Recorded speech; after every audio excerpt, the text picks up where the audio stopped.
La défécation à l'air libre en milieu rural au Togo a considérablement été réduite selon les résultats de l'enquête mixte en 2017, ce qui confirme l'effort des différents acteurs de développement dont le programme Togo Sandal, qui est à sa 4e phase depuis novembre 2014, sur toute l'étendue du territoire togolais, à travers l'approche d'assainissement total pilotée par la communauté ATPC.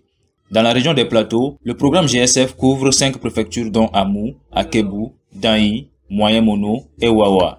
C'est dans le souci de couvrir plus de zones et d'avoir un résultat encore meilleur que la cellule régionale de coordination des activités ATPC a organisé une formation à l'endroit des ONG et agents des communes impliqués dans la sauvegarde environnementale dans les plateaux.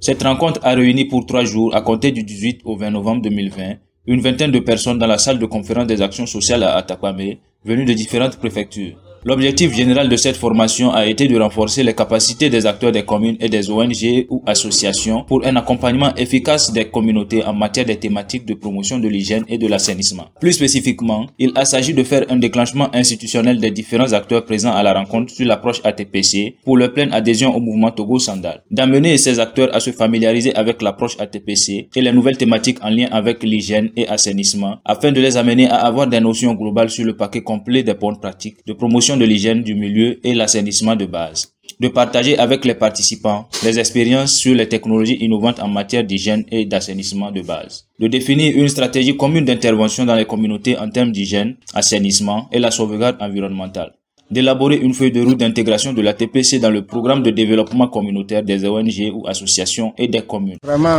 depuis le début de la formation, il y avait certaines pratiques que nous-mêmes, on ne savait pas que c'est des mauvaises pratiques qui conduisent nos propres caca dans nos bouches. Cette formation nous a beaucoup édifiés et ça nous a montré que les pratiques que nous menons, surtout là où on fait nos besoins, c'est pas normal. Donc, il est question que nous changeons de mentalité et de comportement pour pouvoir éviter certaines maladies diarrhéiques. La formation nous a décliné plusieurs étapes. Comment éviter de déposer les matières fécales à l'air libre. Comment prendre et boire de l'eau propre. Quelles sont les bonnes pratiques pour avoir l'eau de consommation très propre. Et l'hygiène de maturation pour les jeunes filles. Ça, avant, nous ne parlons pas à nos jeunes filles. Il est question aussi que nous parlons à nos jeunes filles qui sont à l'âge de maturation. Comment elles doivent se comporter et comment elles doivent être à l'aise en groupe pour ne pas être froissées comme si c'est une maladie, que c'est naturel et qu'elles doivent être à l'aise. Au cours de la simulation, j'ai animé le déclenchement. Bon, ça m'a permis aussi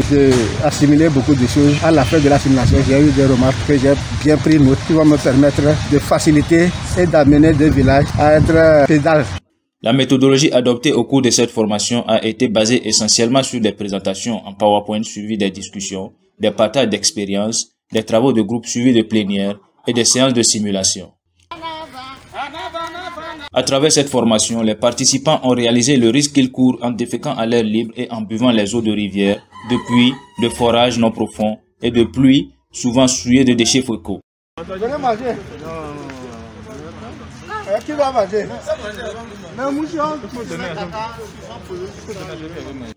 Ils ont aussi pris l'engagement ferme d'adopter de bons comportements et d'œuvrer pour un Togo Sandal.